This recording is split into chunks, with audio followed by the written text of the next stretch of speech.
Oh boy. Keep it clean, boys.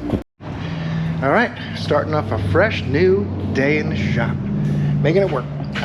If you're new here, I'm Jimmy, and my process is plugging some things in, flipping some light switches on, getting the doors open, the compressors on, all that kind of stuff, so we can get to work.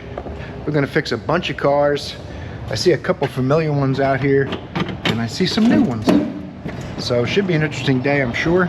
We got the carburetor ready to go back on the Mustang. We'll probably fire that up, do some more work on that today, we'll see. I got the Nissan, got to get this AC working for her. We're going to test right at the compressor, make sure we got our power and ground.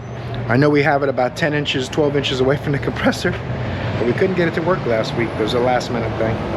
We'll mess with that. We got quite a few things to do today, I'm sure. We got bunny rabbits out here. Scampering towards the project truck.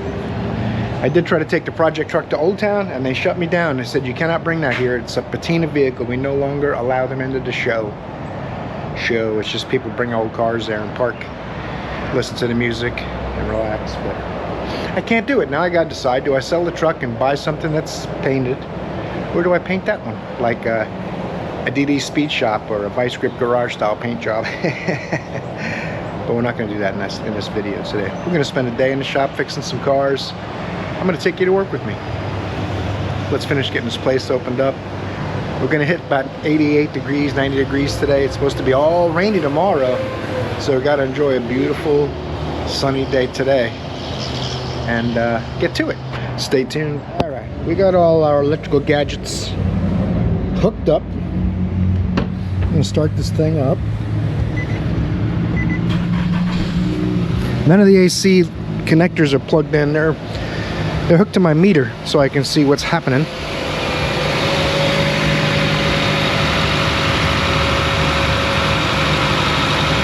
I got 14 volts power and ground down to the compressor. I can hook my test light up, put just a little bit of load on the circuits. Let's see what happens, if anything. I still got my 14 volts and I got a light. Let's try the ground side.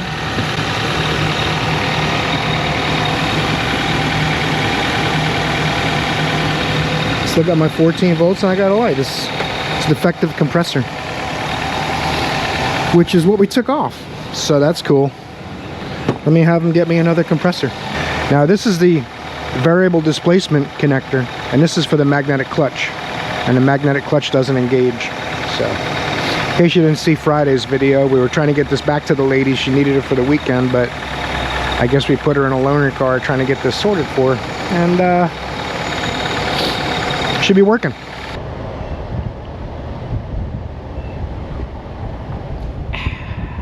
I'm gonna put the carb on the Mustang. I'm gonna try to get that thing running. We can check his AC. Gotta put that voltage regulator in there too. If you watched the video last week, it was drawing 4 amps, keeping the alternator on. I'm hoping it's not wired bad. I'm assuming it hasn't been doing it since the car was built. He can bring that one to Old Town. It's got shiny paint. It's actually a really nice car. This is, oddly enough though, it has 12mm nuts holding the carburetor on. I've already set it on and kind of snugged things up the best I could. The bolts aren't tight yet. Kick down on the Fords. Some of these are fun to get to, but you don't have to have them really cranked down tight. I'm being very careful not to lean on the fenders, if anyone's wondering. I know someone, I felt someone typing in the comments, "Here's your fender covers, hack." But I'm treating it like it's my car. I'm being very careful. When I do the hard work on it, if I get in there with a bunch of serious stuff going on, more than some 12mm nuts, we'll have fender covers on it, don't worry. Not a lot of room for this one. Can't get a socket on it because of that. These don't get cranked down like some people tend to do too. You just snug them up a little bit more after snug. I want to say they're like 8 or 10 foot-pounds. It's really not a lot because you can distort the flange of the carburetor a little. These spacers are for the air cleaner, but I'm gonna make sure it's not leaking before I put that on. Oh, I shut the camera off as the Fast and Furious guys went by. I'm sorry. What do you guys think? Sell it and get something with shiny paint, or paint it and keep it? Maybe I'll, like I said earlier today, a quick easy paint job, nothing too crazy, single stage enamel. The only problem this truck, these defenders are all pretty straight. I did a pretty decent job on the wheel wells and stuff, but the doors not so much. When I did those, and this gap here's pretty crazy, but this door's got a pretty good buckle in it. I'd have to use those weld-on rods and a slide hammer to get some of that straighter, or take the whole door apart and fix that skin, because I did it thinking I wasn't ever going to paint the truck. I already painted the roof nice, so I could do tan around here, or even tan down to above the door panel, above the door handle, and up like that, like it was, and then red the rest of it. That'd be cool. I don't know, I really got to think about what I want to do. It's about 200 hours worth of work to strip this a little bit and paint it just a quickie. At least my version of a quickie paint job. It's going to be, it would be a step above a DD Speed Shop. All right, that's what I was going over there flapping while I walked, getting keys. I'm not sure if the battery is going to be dead. I got the regulator unplugged, I believe.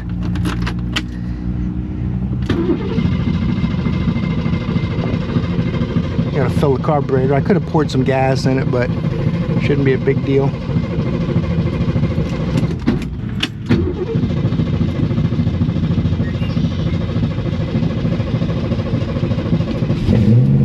Oh yeah.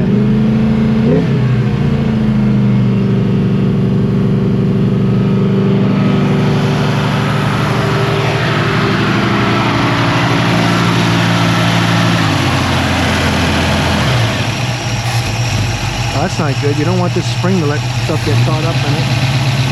That should be the fast idle. That spring is sketchy, man. I wonder if that's ever happened to him. I didn't move that. That's back where it was, but maybe this needs to come over here.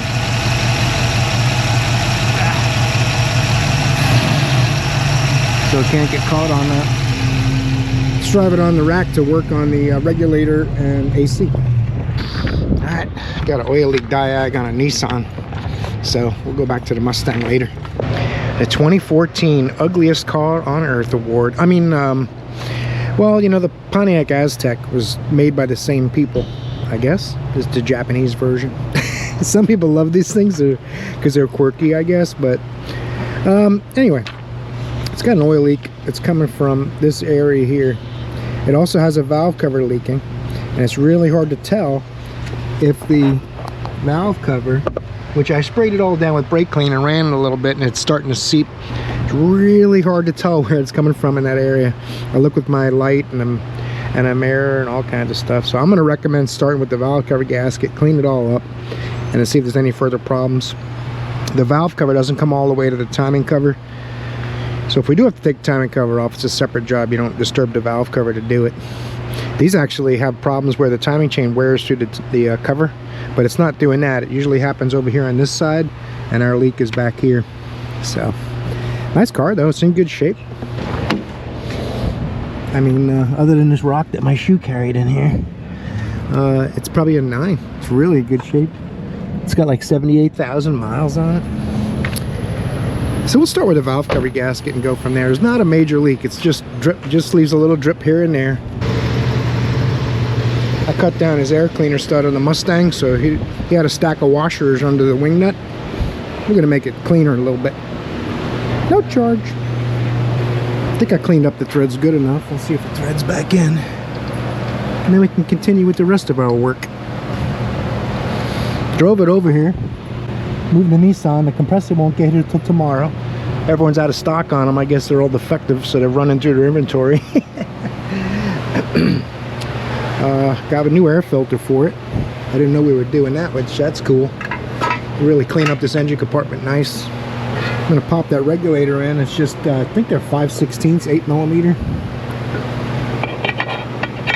Whoa, whoa, whoa. There you go, man. Ford 302 cubic inches Mustang. Air filter's not really dirty, it's just old and rusty. This voltage regulator. Oh, it's even prettier. Man, that's fancy. Show ready.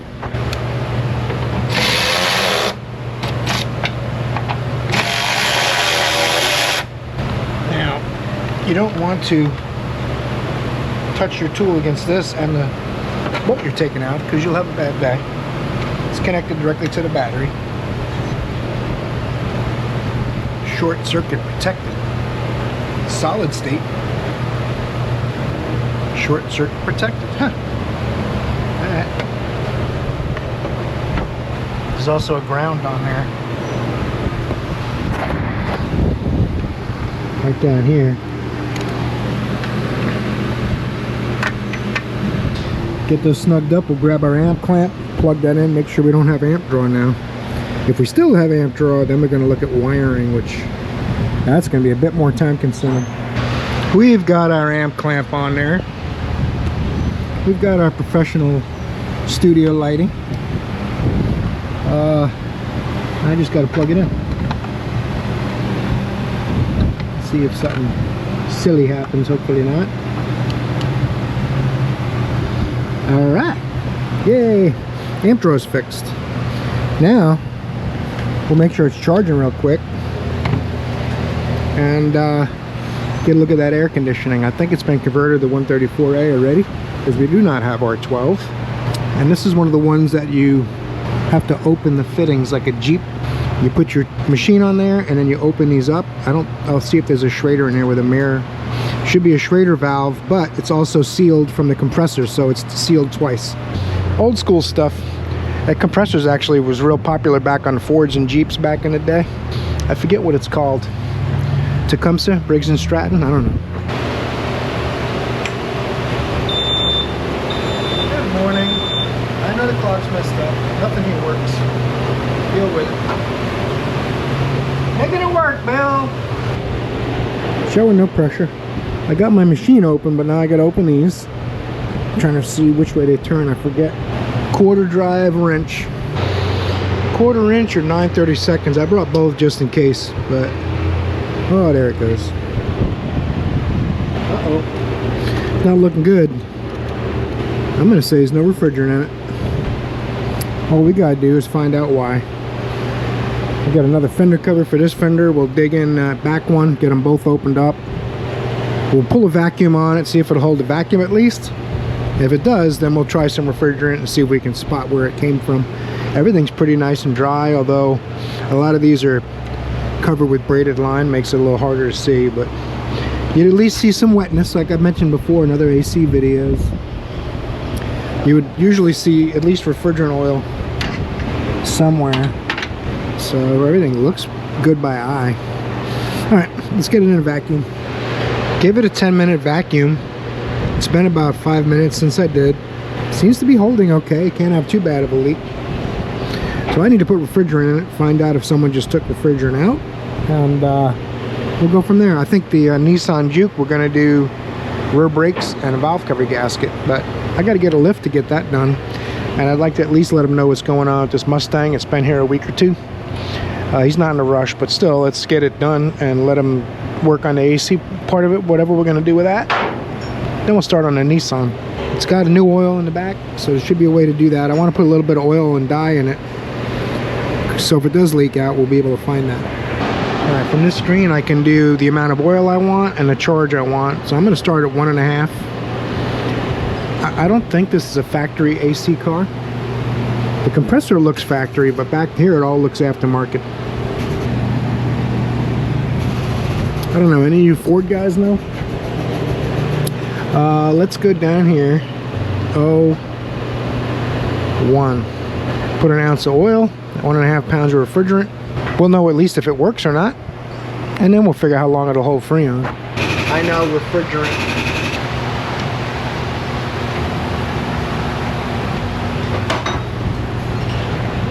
Refrigerant is going in. Now, if it doesn't take 1.5, it'll stop before that and it'll say pressurizing tank. That means it's trying to put higher pressure in the car than it has in the tank, which it shouldn't do. Normally that's when you stop. because that means it's full. Charge has slowed. Pretty happy with that. I only do this when it's a vehicle I don't know the exact amount it takes. The tank pressure and the vehicle's system pressure will equalize, and that's really close to correct. If you have a sticker with the quantity, of course you put that amount in. But if you want to try it yourself, you can tell it to charge, just put a couple tenths in more than it takes, and it'll have a sticker and it'll say 1.1 pounds or whatever, or how many grams. And put it a little bit higher than that, and you'll watch when it gets about to what it says it takes, the machine's going to say it's building pressure. So the only exception is temperature variations in the tank and the car and outside air and all that kind of thing. So it's not a perfect science. It's basically like making it work kind of thing. Let's fire it up. Oops.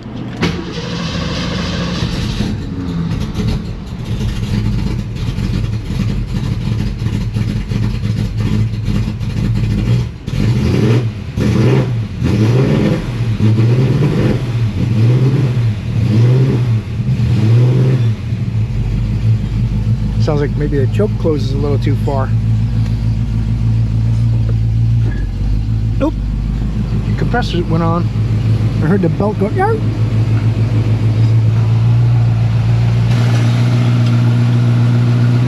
The heck?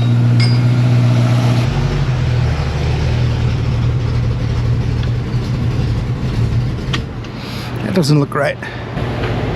Pull the high side down to 0 and the low side stayed at 110 with the compressor running. Do they have these connected wrong?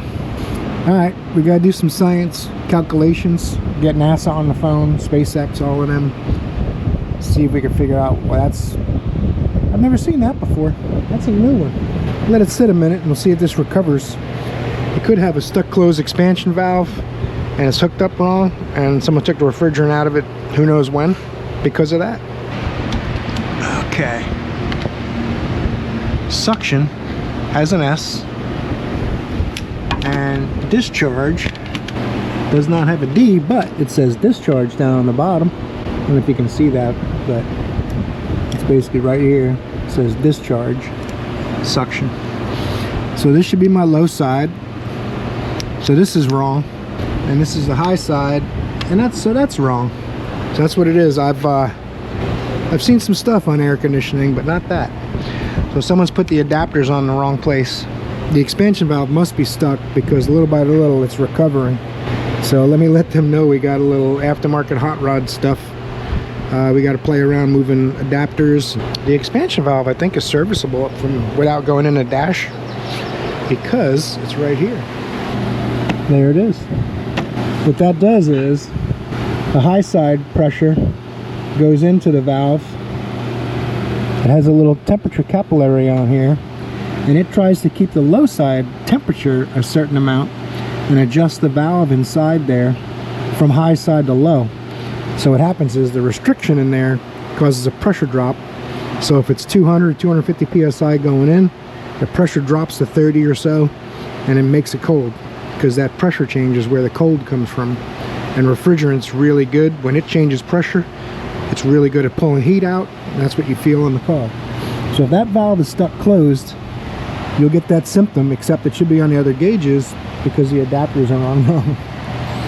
So at least we know where we're going with this one. We can give them something to work with up front and start on that Nissan Nismo sports car. I didn't break it. These things go into the rubber so good that they break when they come out, and I haven't seen one of these that wasn't broken yet, let's put it that way.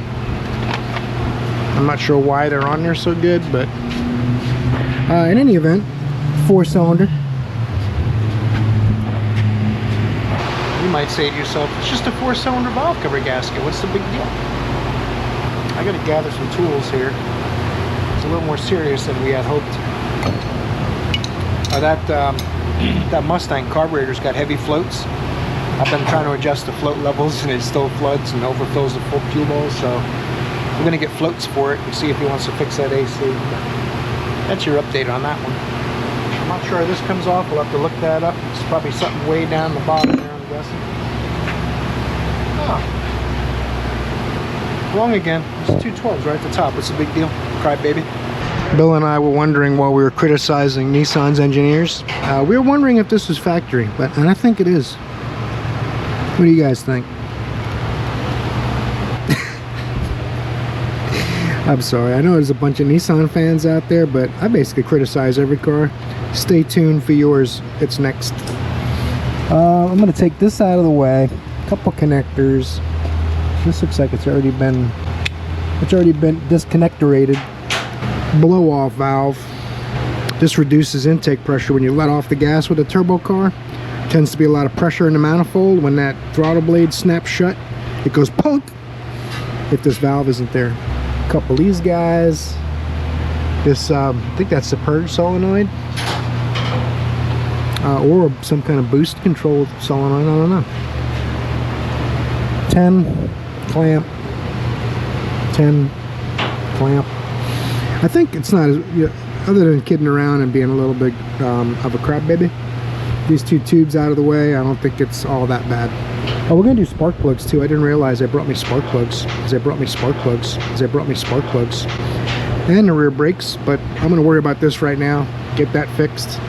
Let's stop flapping and get to work. It's a 7. That's cool. There's a old lovely couple there asking for you. This one's an 8. They say, hey, I fail. This one's a 7. We got some 10s to contend with. Might as well do those while we're in here.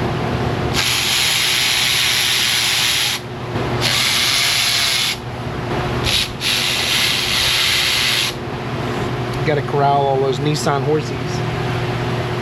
These cars are basically almost as fast as a Skyline or a GTR. What do they call it now?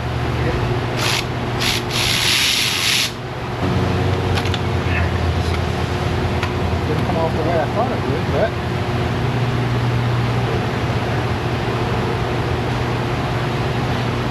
this rubber baffle goes in here. Nissan's like, oh crap, that's the wrong size. What are we going to do? We'll just make a spacer. I doubt that's how it works. Put that tube off next. It might make it easier to get that hose off the back.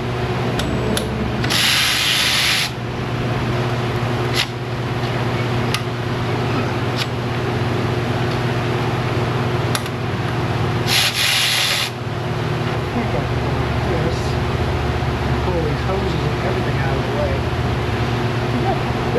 That's where the turbo blows out towards the intercooler, and after the intercooler it comes back to the throttle valve. Get another personal assistant over here. This.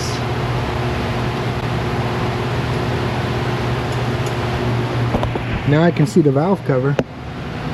It looks like a 10 over there and a 10 over there, and hopefully that comes out. I hope it's not going to be something silly. I think it's like 2 hours labor for this repair, so shouldn't be too hard, should it?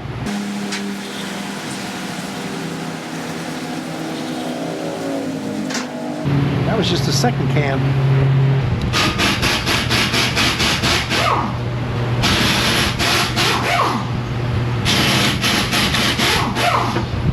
Come on, man, we gotta squeeze those two little tabs in on the side at the same time while we pull the harness out.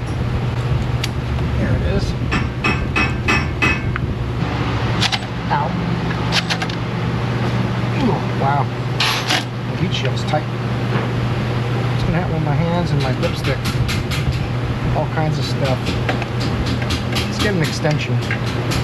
Get our stuff out of the woods on the side. You'd think with a 2-foot long ratchet, these little 10mm head bolts would break loose pretty easy.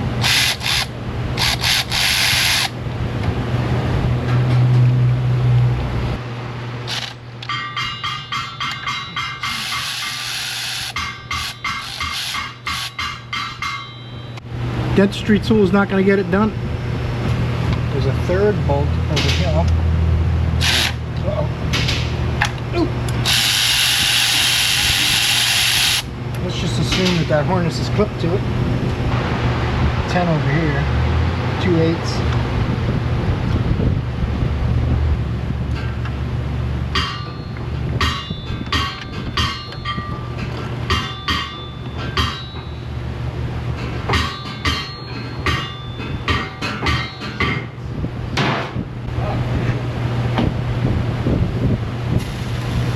They don't want it to fall off.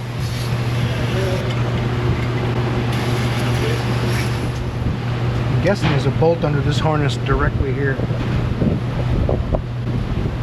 But nothing we can't figure out. Let's get the coils out of there. Let's see if we can find all those bolts.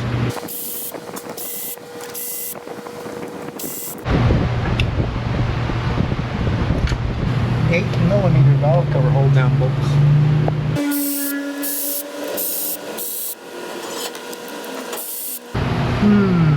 That's interesting. That bolt appears to be under a bracket. Interesting.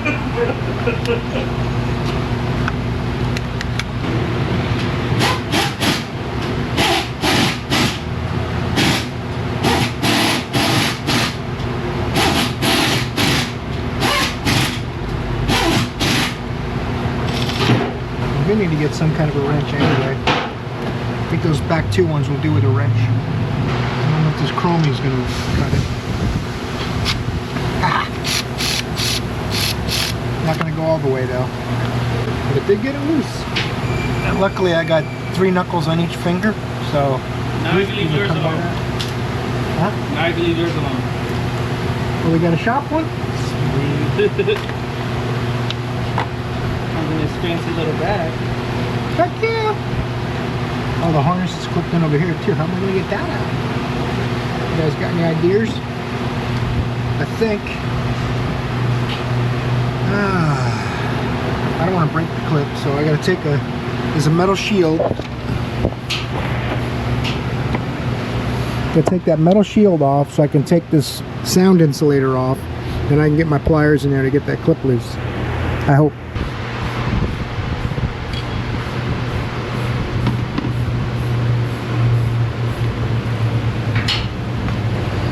Hoping this will fit off of here without too much fuss. Well, that was a waste of time. You still can't get to it. I don't know why I was picturing it being just a little further away. Not designed to be repaired. I'm not taking the high pressure pump off. We're going to force that clip upward and onward, and hopefully it pops out. Most of the time they do, but sometimes on these there's 2 big tabs. One of them will get bent. You just bend it back and it'll snap back on. Okay, it felt like it was going to break the valve cover before it pulled the clip out. So what I did was I stuck my hose tool in there while I put tension on the harness. I popped one side and then went behind it and popped the other side. I'm not going to be able to show you any of that because there's going to be some stuff I got to edit out. So we'll just leave the explanation and that'll be it. We won't talk about it anymore. I think it's about ready to come off now.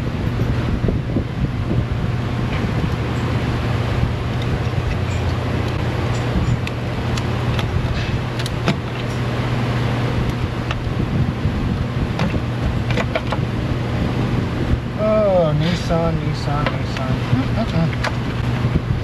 Seems like every car nowadays. Has my crybaby tolerance gone down, or has cars got sillier and sillier? Probably a little of both.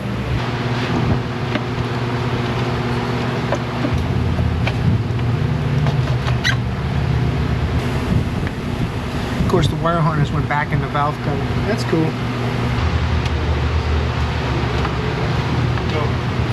I don't understand why engineers are given credit for being smart.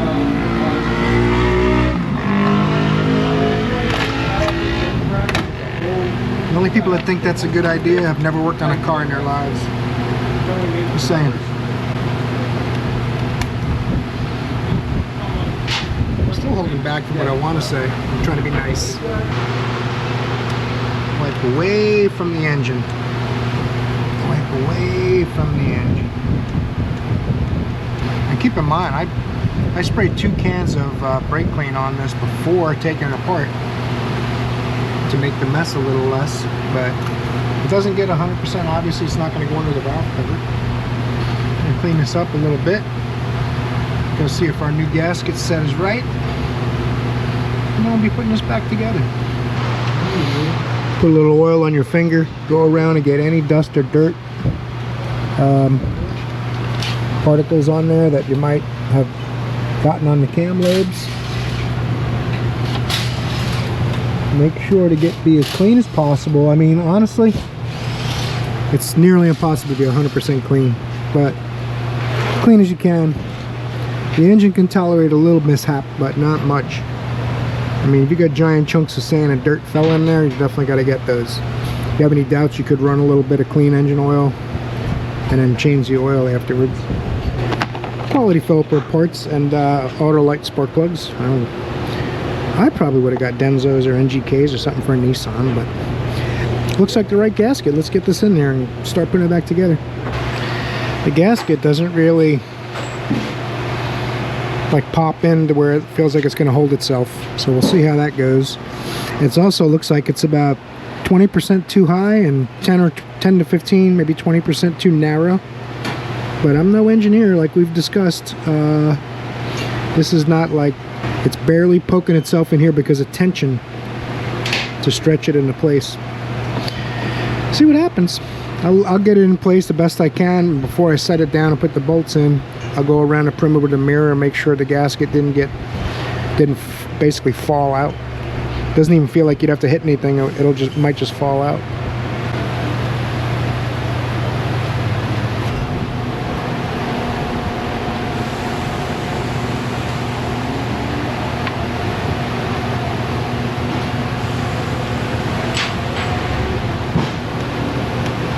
Take this out of the way just in case.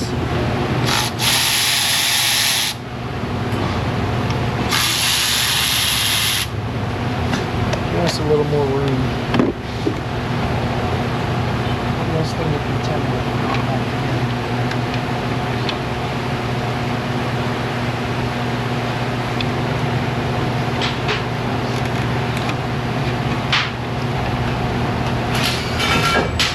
Grab my mirror. How charged is my battery? Pretty good, huh? I looked up while I was doing that valve cover and the camera was off. Thought I lost you guys forever. A little recharge. We're good. I started this morning with the battery at 65%. It didn't get me to lunch. Uh-oh. That's why it's got such uneven pad wear. Someone used the purple grease. Don't do it. Oh, you know what? This is going to try to spin. Because I haven't done brakes in so long, I forgot.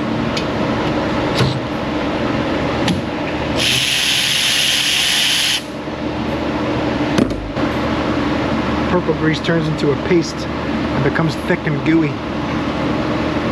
Always use orange. I thought that was nonsense, and then I started seeing the cars we put purple grease on coming back with uneven pad wear.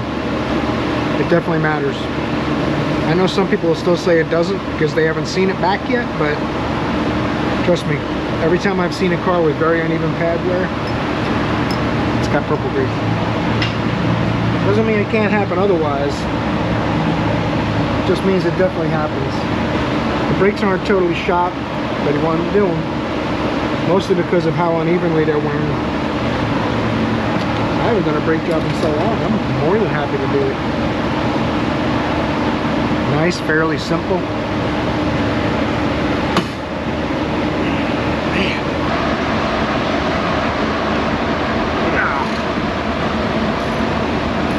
Almost feels like someone put thread lock on there. Hope they didn't cross thread them. That would make me pretty sad.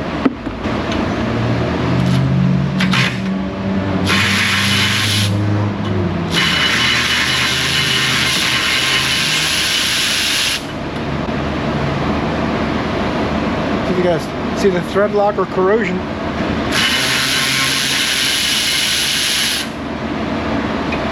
Mother Nature or Daddy thread lock. Someone also lost the rubber plugs.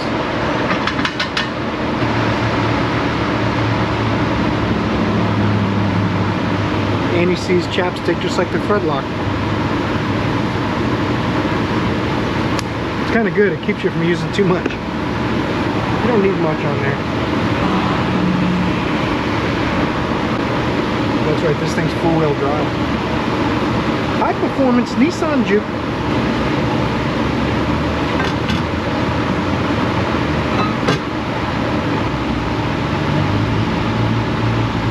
A little bit of that.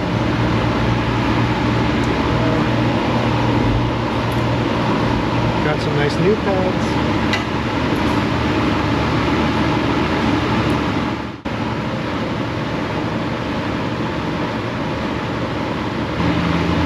Oh, it's over here. What are you doing?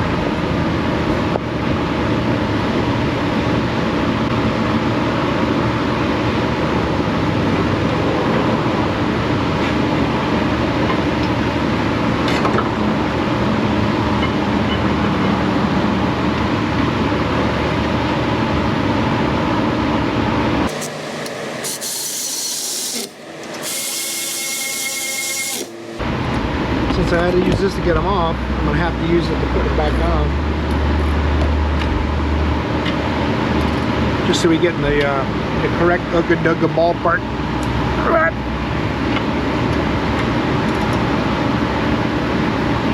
Yeah. There's a torque spec if you're not sure. Feel free to use it. About 65 foot-pounds, I believe, but I'm not positive.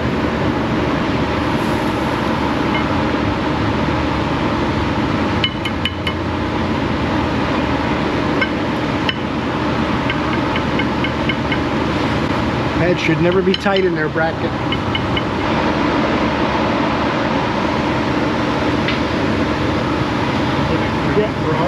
Yeah. That coolant pipe is here. Okay. Got it.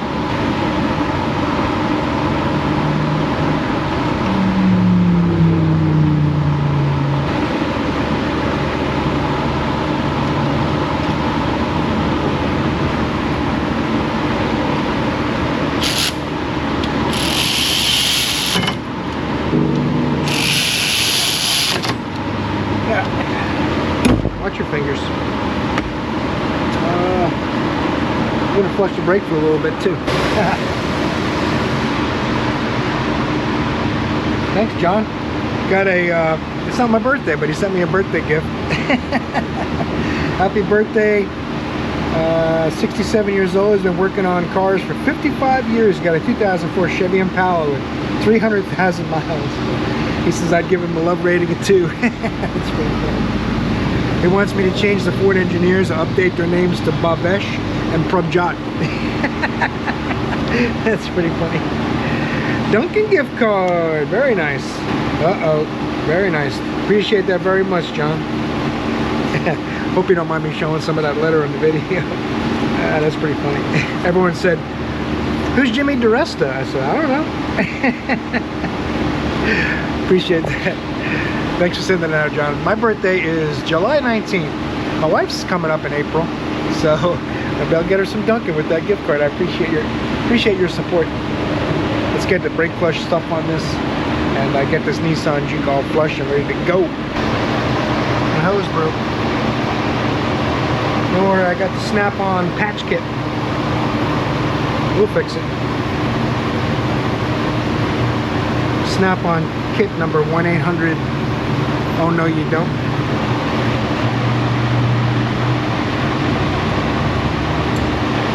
I got my brake fluid dispenser. Been a little while since I did a brake flush. For those of you who might not have seen it, got my dispenser on there. Got dot 3. The cap will tell you what fluid to use. Never cross-contaminate the fluids. You can use dot 4 in a car that takes dot 3, but you can't use dot 3 in a car that takes dot 4 because it can mess with the rubber. So we're going to put some vacuum, get the shop air hose on here. It'll draw the fluid out, so you don't have to wait for it to gravity feed for hours. And we'll go around all 4 wheels so I get nice clean fluid. You know, and this car will be done. Just a road test after that.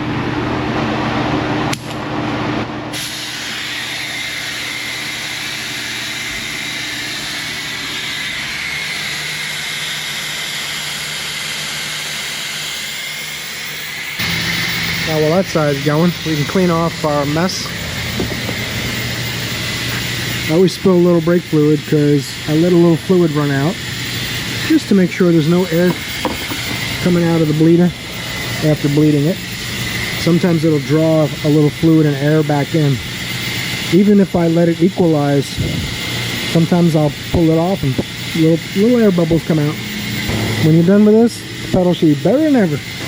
Well, good as new.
Time for a test drive. Got to seat those pads. All right, I got another compressor for that Nissan out there. You saw yesterday's video,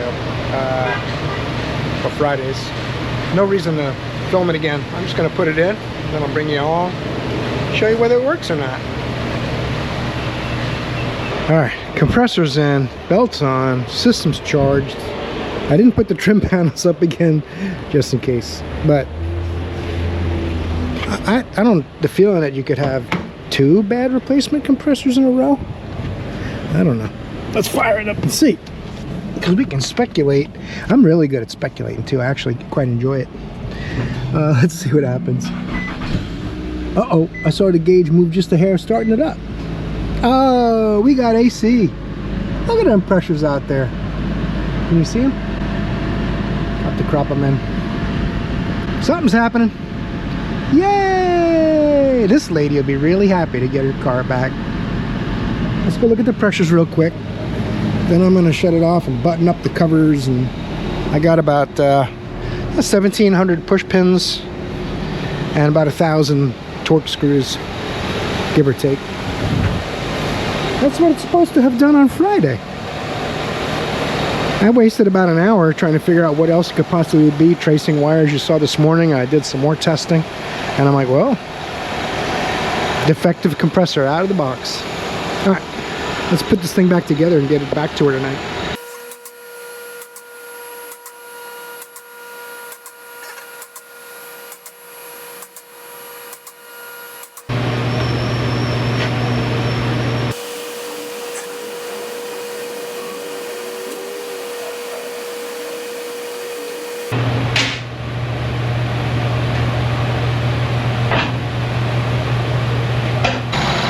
She is a sweaty mess.